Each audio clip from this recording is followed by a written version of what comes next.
नमस्कार, news India पर देवभूमि का खास बुलेटिन देख रहे हैं आप। मैं हूं आपके साथ पूजा मोहन पांडे। बुलेटिन की शुरुआत करते हैं। मुख्यमंत्री पुष्कर सिंह धामी ने प्रदेश के आवासीय छात्रावासों में रहने वाले छात्र छात्राओं को तोहफा दिया है।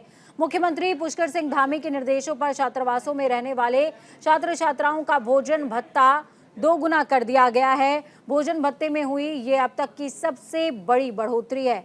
इसके तहत अब छात्रों को 150 रुपए प्रतिदिन के हिसाब से मिलेंगे। शिक्षा सचिव रविनाथ रमन की ओर से आज इस बाबत आदेश भी जारी किया गया। महानिदेशक विद्यालयी शिक्षा बंशीधर तिवारी ने बताया कि इस संबंध में समस्त जिलों के अधिकारियों को पत्र जारी कर दिए गए हैं।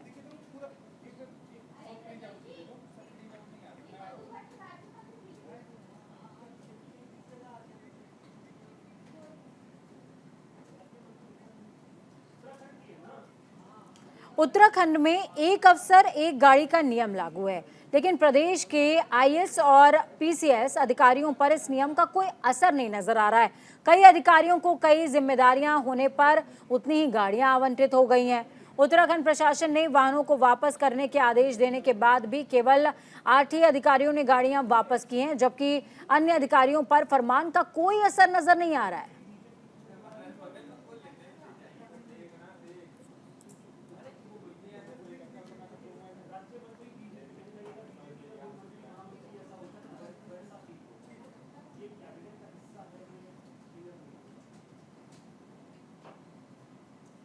फिजूल खर्ची को रोकने के लिए मुख्यमंत्री पुष्कर सिंह धामी ने आदेश जारी किया था कि अब जितने भी अधिकारी हैं वो एक गाड़ी से जाएंगे।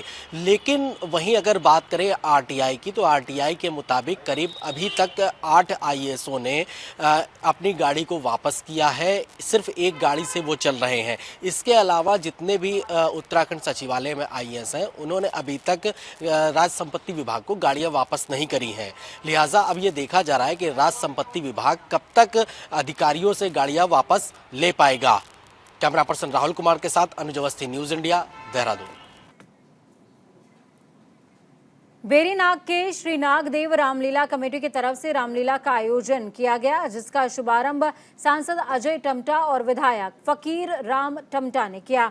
इस मौके पर सांसद अजय टमटा ने लोगों से भगवान राम के बताए गए मार्ग पर चलने की बात कही है। इसी के साथ उन्होंने कहा कि इस तरह के मंचन से हमें अपनी धार्मिक संस्कृति देखने को मिलती है।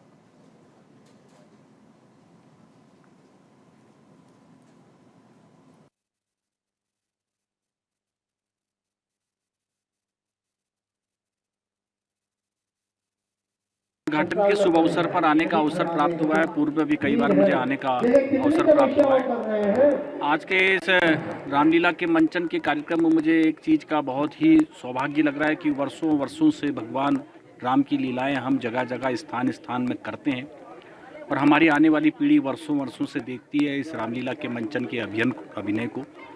मगर इस वर्ष में एक बहुत बड़ा सौभाग्य हम सबको मिला है कि भगवान राम जो वर्षों से जहाँ जन्म स्थान था अयोध्या में, वहाँ उनको विराजमान करने का सपना हमारे कई पूर्वजों ने देखा। वर्षों वर्षों तक टेंट में प्रभु राम रहे जन्म स्थान के भव्य और दिव्य मंदिर में विराजमान होंगे, तो ये पूरे देशवासियों के लिए और पूरे भारतवासियों के लिए अपने आप में एक बहुत बढ़िया, जो वर्षों से आस लगा के देख रहे थे, उनका सबका सपना पूरा होगा। और भगवान प्रतिवर्ष ये रामलीला बेरीनाग में होती रहती है और मैं इस रामलीला राम की कृपा बनी रहे, इस साल और भव्य हो, दिव्य हो, क्योंकि पूरे देश में रामलीलाएं इस मौसम में होती है और ये दिव्य और भव्य कैसे हो उस पर मेरा भी प्रयास रहेगा। और सौभाग्य की बात है, आज हमारे यशस्वी लोकसभा के सांसद हमारे बीच में उपस्थित हैं। इससे भी हमारे रामलीला में और चार चांद लग गए हैं।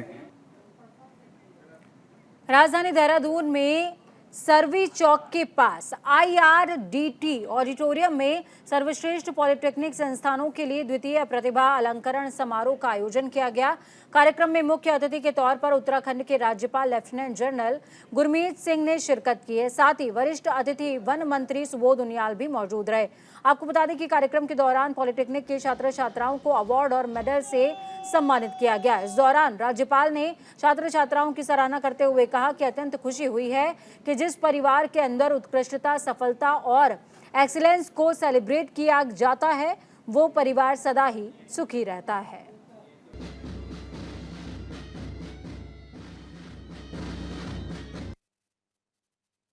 का जो इवेंट था, सच कहूं तो प्रतिभा की पूजा की है, लेकिन उससे भी ज़्यादा आज हमने टेक्नोलॉजी को, पॉलिटेक्निक्स को और हमारे टेक्निकल एजुकेशन को एक बहुत बड़ी प्रायोरिटी और सम्मान दिया है।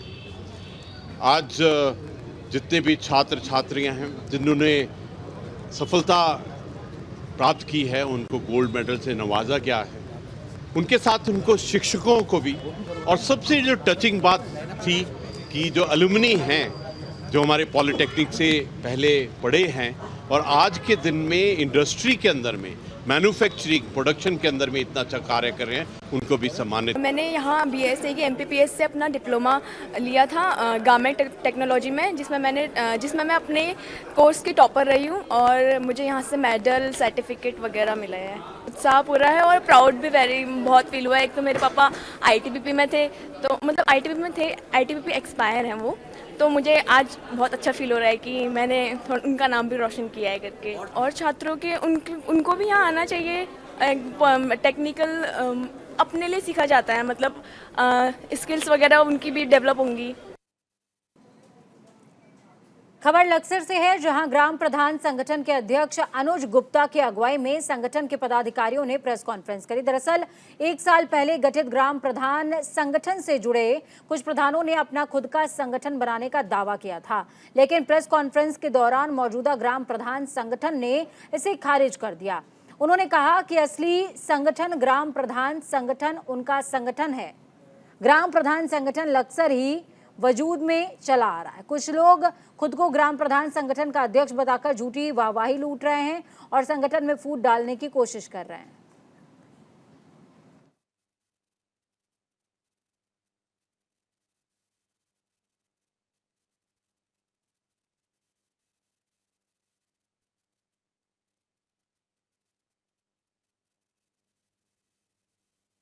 अपने मनगढ़ंत तरीके से उन्होंने 10-20 प्रधानों के साइन करवाए और उठाकर अपना संगठन एक विशेष रूप से बना लिया। जबकि अगर उन्हें संगठन में आवश्यकता थी तो वो अपनी बात संगठन में रखते, पर उन्होंने संगठन में आज तक अपनी कोई बात रखी नहीं है, ना संगठन की कोई मीटिंग में भाग लिया। उन्होंने अपने मनगढ़ंत तरीके से अपने 10-20 लोगों ने अपना एक संगठन बनाया, जबकि हमारे पास पूर्ण प्रधानों का समर्थन है, जिसमें उनकी जो सूची है उस पर 23 प्रधानों के हस्ताक्षर हैं और हमारे पास 31 प्रधानों के हस्ताक्षर हैं, विद मोहर है। तो समर्थन हमें प्राप्त। खुली बैठक में हमने अध्यक्ष, उपाध्यक्ष और अपने पूरी बॉडी का निर्माण करा था और सभी की सहमति पे हुआ था। आज अगर उनके विचार नहीं मिल रहे हैं तो उनकी सोच है, उन्होंने अपने तरीके से अपने खुद का, क्योंकि संगठन सर्वधर्म का होता है, सभी प्रधानों का होता है। तो मेरा मानना ये है, बहुमत हमारे पास है, 31 साइन और मोहर हमारे पास है, उनके पास 23 है। हमें कुछ लोग विवाद करना चाह रहे हैं, कुछ राजनीतिक तत्व ऐसे लगे हुए हैं जो इस ग्रुप को खत्म करना चाह रहे हैं और संगठन को कमजोर करना चाह रहे हैं। आज इसीलिए हमने प्रधान संगठन की मीटिंग बुलाई थी। इसमें सब प्रधान इकट्ठे हुए हैं। जो खिलाफ पार्टी के आदमी कुछ काम कर रहे हैं, उनके ग्रुप को और हमारे ग्रुप को दोनों को मिला कर देख लो, उनके पास कितने सदस्य हैं और हमारे पास कितने प्रधान। और इसी के लिए उपलक्ष्य में आज ये मीटिंग बुलाई गई थी। इसमें हम आपको अपने बहुमत का वो दे देंगे और आपको उनके बहुमत की भी कॉपी देंगे। लक्सर में स्थित मंदिर के प्रांगण के आसपास अधिवक्ताओं के चैम्बर बनाने की तैयारी के विरोध में कुछ महिलाओं ने तहसील मुख्यालय पर प्रदर्शन किया। दरअसल कुछ अधिवक्ताओं ने मंदिर प्रांगण के आसपास अपने चैम्बर बनाने के लिए जगह निर्धारित करते हुए कुर्सी, बेंच, तमाम चीजें लगा दी थी। जैसे ही इस बात की जानकारी आसपास की महिलाओं को लगी तो कई महिलाएं और कुछ लोग तहसील मुख्यालय पहुंच गए। उन्होंने पहले तहसीलदार कार्यालय के बाहर और उसके बाद में मंदिर प्रांगण के बाहर खड़े होकर प्रदर्शन किया। उनका कहना था कि मंदिर प्रांगण के आसपास अधिवक्ताओं के चैम्बर बना दिए गए हैं, इसकी वजह से उन्हें पूजा पाठ करने में दिक्कतें होती हैं। अधिवक्ताओं के पास आने वाले लोग जूते चप्पल पहनकर मंदिर के पास से गुजरते हैं।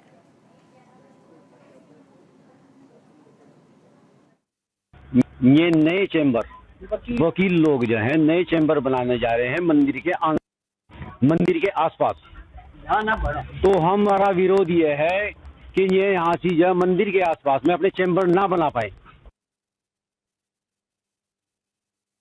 मंदिर के प्रांगण में वकीलों के चेंबर बन रहे हैं और हम सिर्फ मंदिर के मतलब के विरोध में खड़े हैं कि वहाँ ना बने, बाकी कहीं भी तहसील के किसी भी कोने में चैम्बर बन जाए हमें कोई आपत्ति नहीं है। हमारी किसी से निजी कोई दुश्मनी नहीं है।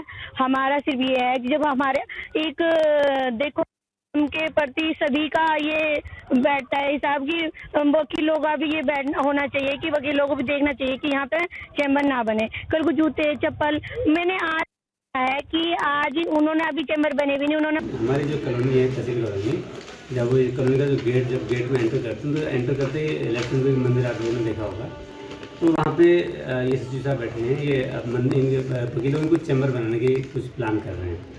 तो खैर अभी हमसे कोई परमिशन नहीं हो, ना हमको परमिशन देने का अधिकार है ना, तो उसका ही विरोध कर रहे हैं। नहीं तो मंदिर पहले से ही है, मतलब वो मंदिर का तो कोई। खबर हरिद्वार के मंगलौर से है, जहां पर सरकार जनता के द्वार कार्यक्रम के तहत मुख्य चिकित्सा अधिकारी डॉक्टर मनीष दत्त मंगलौर के नसीरपुर अफजलपुर गांव पहुंचे। इस दौरान उन्होंने जनता दरबार लगाकर ग्रामीणों की समस्याएं सुनी और उनके निराकरण के लिए ग्रामीणों को आश्वस्त भी किया है। तो वहीं डॉक्टर मनीष दत्त ने बताया कि प्रशासन की तरफ से निर्देश मिले हैं कि हर एक गाँव में पहुंचकर ग्रामीणों की समस्याएं सुने और समस्याओं का समाधान करने का प्रयास करें। साथ ही उन्होंने डेंगू और बुखार को लेकर ग्रामीणों को जागरूक भी किया है। ये शासन से एक सबको जिला स्तरीय अधिकारियों का निर्देश है कि गांव-गांव में जाकर के आप जो भी जनता की एक चौपाल की तरह से करें और वहाँ उनकी समस्याएं सुनें, जिससे जितनी समस्याएं यहाँ निराकरण हो सकती हैं यहाँ करें, बाकी जो जिस विभाग संबंधित हैं उन्हें आप वहाँ भेज देते हैं। तो आज मैं भी यहाँ आया हूँ इसी क्रम में आपका नसीरपुर अफजलपुर में। तो यहाँ बहुत अच्छा एक रहा, पंचायत भवन में हमने बैठ के यहाँ भी सबसे समस्याएं सुनी। तो मोस्टली समस्या तो जैसे हमारे मैं अपने स्वास्थ्य की अगर बात करूँ तो ये है कि यहाँ कोई अस्पताल नहीं है और एक सबने मांग करी है कि यहाँ पे एक केंद्र खुलना चाहिए, स्वास्थ्य केंद्र खुलना चाहिए। तो वहीं दूसरी तरफ आपको बता दें कि अगली खबर रुड़की से सामने आ रही है। रुड़की में जहां एक और प्रशासन अवैध खनन को लेकर लगातार कार्रवाई करने की बात कर रहा है, लेकिन मंगलौर क्षेत्र में रात के अंधेरे का फायदा उठाकर खनन माफिया अपने अवैध कारोबार से चांदी काटने में मस्त है। खनन माफिया प्रशासन की नाक के नीचे रात के अंधेरे में अवैध खनन करते हुए राजस्व विभाग को आए दिन लाखों रुपए का चूना लगा रहे हैं, लेकिन स्थानीय प्रशासन रुड़की में अवैध खनन पर लगाम लगाने में फेल साबित हो रहा है।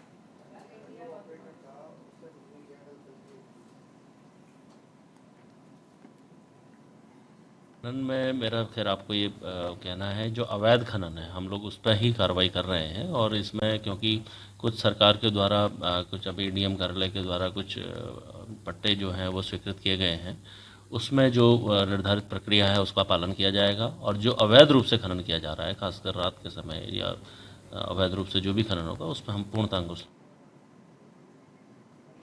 हरिद्वार में आपराधिक घटनाओं पर अंकुश लगाने के लिए पुलिस लगातार चेकिंग अभियान चला रही है।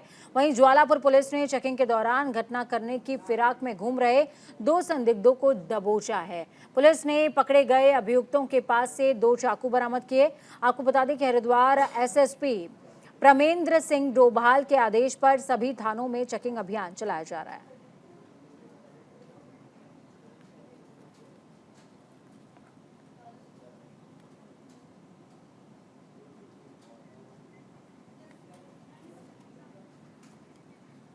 नैनीताल में आज से दुर्गा पूजा महोत्सव का आगाज हो गया है, जिसमें बड़ी संख्या में श्रद्धालुओं ने कलश यात्रा निकाली।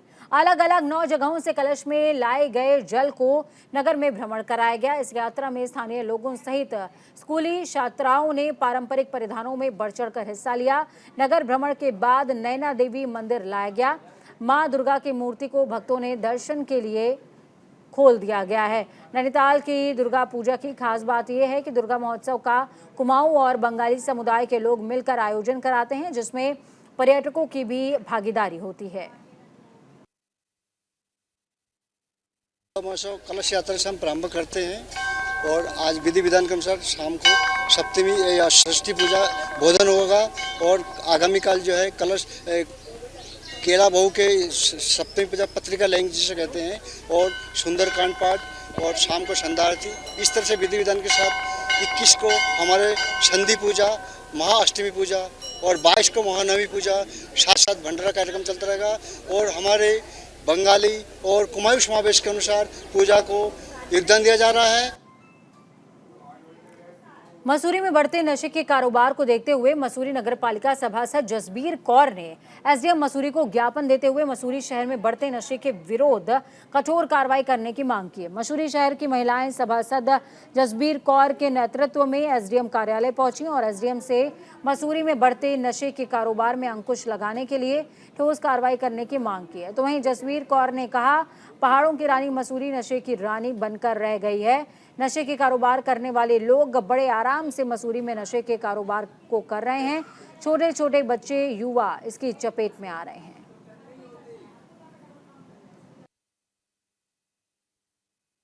बिल्कुल, यहाँ पर नशा जो है मसूरी के अंदर दिन प्रतिदिन बढ़ता जा रहा है। ये पहाड़ों की रानी ना होकर ये नशे की रानी बन चुकी है। आप देखिए, हाथी पाँव, George Everest, camel back road, इधर सेंट मैरी के पीछे, इधर इतना नशा बिकता है, कहाँ से आता है कुछ पता नहीं। पुलिस भी कई बार पुलिस को कंप्लेंट कर चुके हैं, परंतु यहाँ पर कोई भी इसके लिए एक्शन नहीं ले रहा। और अब तो मसूरी में भांग और चरस तो छोड़िए, यहाँ पर स्मैक भी आने लग गई है। छोटे छोटे बच्चे स्मैक का नशा कर रहे हैं, जिसको चिट्टा कुछ बोलते हैं। और वो बच्चे इस प्रकार कई कई दिन तक घर नहीं आ रहे। और स्कूलों के छोटे छोटे बच्चे यूनिफॉर्म में हमने देखे कि जो वो ये नशा करके बिल्कुल सड़क पे धुत पड़े हैं। तो इसलिए आज हमने एसडीएम साहब को ज्ञापन दिया है, क्योंकि पुलिस इस मामले में कुछ नहीं कर रही है और कई लोगों का कहना है कि पुलिस जो है इन नशे वालों के साथ मिली हुई है। उत्तराखंड राज्य के 8 आईएएस अधिकारियों की मध्य प्रदेश और छत्तीसगढ़ के विधानसभा चुनाव में चुनावी ड्यूटी लगाई गई है। इनमें विनीत कुमार, हरीश चंद्र कांडपाल, उमेश नारायण पांडे, देवकृष्ण तिवारी, आर राजेश कुमार और दीपेंद्र चौधरी की मध्य प्रदेश में, जबकि नितिन सिंह भदौरिया और मनोज गोयल की छत्तीसगढ़ के विधानसभा चुनाव में ड्यूटी लगाई गई है।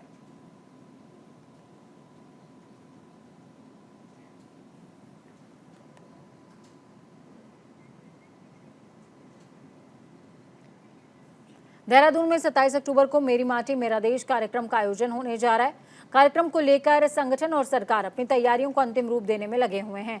बीजेपी प्रदेश प्रवक्ता सुनीता विद्यार्थी ने बताया है कि मेरी माटी मेरा देश कार्यक्रम के अंतर्गत प्रदेश के सभी 95 ब्लॉकों से मिट्टी कलश देहरादून आएगा, जिसकी शुरुआत आज से देहरादून के झंडा दरबार से की गई है।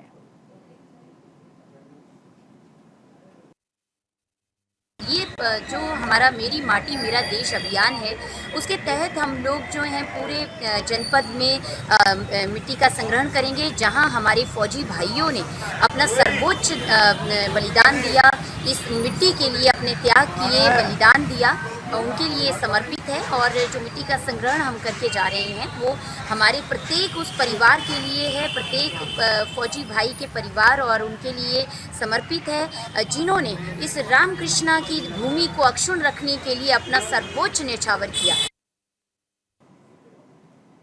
उत्तराखंड मौसम विभाग ने 22 अक्टूबर तक मौसम पूर्वानुमान जारी करते हुए राज्य के 3 जनपदों चमोली, पिथौरागढ़ और उत्तरकाशी में 22 अक्टूबर को हल्की बरसात होने की संभावना जताई है। साथ ही राज्य के जनपदों में इस पूरे हफ्ते मौसम साफ रहने की बात मौसम विभाग कर रहा है।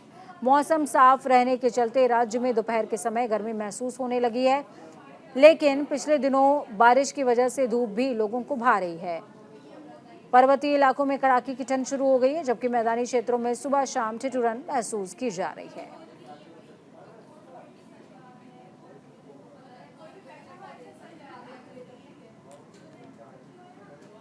सुप्रीम कोर्ट ने समलैंगिक विवाह को अमान्य करार दिया, जिसके बाद कई तरह की प्रतिक्रियाएं भी सामने आ रही हैं। हरिद्वार में संत अदालत के फैसले की सराहना करता नजर आया। अखिल भारतीय अखाड़ा परिषद के अध्यक्ष महंत रविंद्र पुरी ने सुप्रीम कोर्ट के फैसले का स्वागत करते हुए कहा कि समलैंगिकता एक विकृति है। सुप्रीम कोर्ट के फैसले से इस पर रोक लग सकेगी। उन्होंने कहा कि अगर समाज में समलैंगिक शादियां होंगी तो संतान उत्पन्न नहीं होगी और पीढ़ियां आगे नहीं बढ़ सकेंगी। इसलिए सुप्रीम कोर्ट के फैसले का स्वागत किया जाना चाहिए। मैं समझता हूं कि आज का दिन बहुत ऐतिहासिक दिन है और माननीय सुप्रीम कोर्ट ने बहुत अच्छा काम किया है, बहुत अच्छा फैसला दिया है। उन्होंने इसको सुनने से इनकार किया है। मैं समझता हूँ ये बहुत ऐतिहासिक दिन होगा और बहुत अच्छा दिन है। आज नवरात्रा भी है और माननीय सुप्रीम कोर्ट की मैं बहुत बहुत प्रशंसा करता हूँ। आपने देखा होगा हमारे समाज में इन कामों के लिए कोई जगह नहीं है। आप ये बताइए, मेल का मेल से शादी करना कितना उचित है?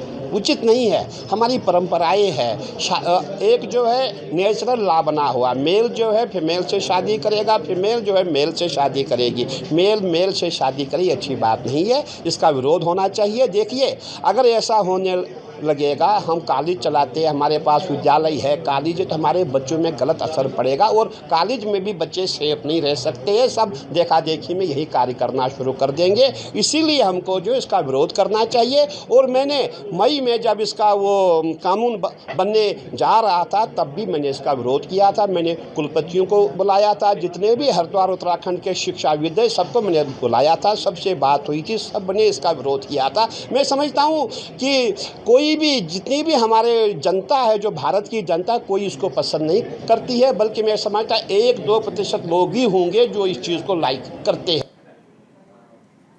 प्रधानमंत्री नरेंद्र मोदी की 12 ज्योतिर्लिंगों में प्रसिद्ध जागेश्वर की यात्रा के बाद धाम को 5वें धाम के रूप में मान्यता मिल गई है। इससे न केवल क्षेत्र में धार्मिक पर्यटन को बढ़ावा मिलेगा, बल्कि रोजगार के नए नए अवसर पैदा होंगे और लोगों को आजीविका भी सृजित होगी। अब तक प्रदेश को 4 धाम, केदारनाथ धाम, बद्रीनाथ, यमुनोत्री, गंगोत्री के नाम से जाना जाता था। अब प्रधानमंत्री नरेंद्र मोदी की जागेश्वर यात्रा के बाद 5वां धाम भी विकसित हो गया है। बीजेपी प्रदेश प्रवक्ता हनी पाठक ने कहा, जागेश्वर धाम को मास्टर प्लान के तहत केदारनाथ और बद्रीनाथ धाम के तर्ज पर विकसित किया जा रहा है। ये काम मानसखंड मंदिरमाला मिशन के तहत होगा। पीएम मोदी ने इसका शिलान्यास कर दिया है।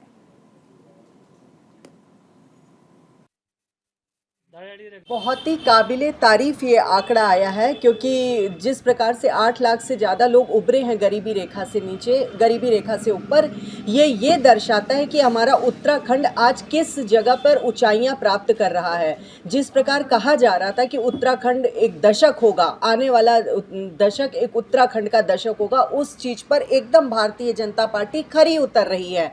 मैंने अभी इससे पहले भी कहा कि जिस प्रकार यहाँ पर डेवलपमेंट हो रहा है और लोग बाहर जाके जो जॉब करने लगे थे, इस डेवलपमेंट को देखते हुए लोग वापस यहाँ पर आ रहे हैं और पर्यटन का जिस प्रकार से विकास हो रहा है, उससे हमारे उत्तराखंड को लगातार बढ़ोतरी ही देखने को मिल रही है। इस बुलेटिन में खबरों का सफर यहीं तक। बुलेटिन के उस पार ताज़ा अपडेट्स के लिए देखते रहिए न्यूज़ इंडिया, क्योंकि हम हैं राष्ट्र की आवाज़।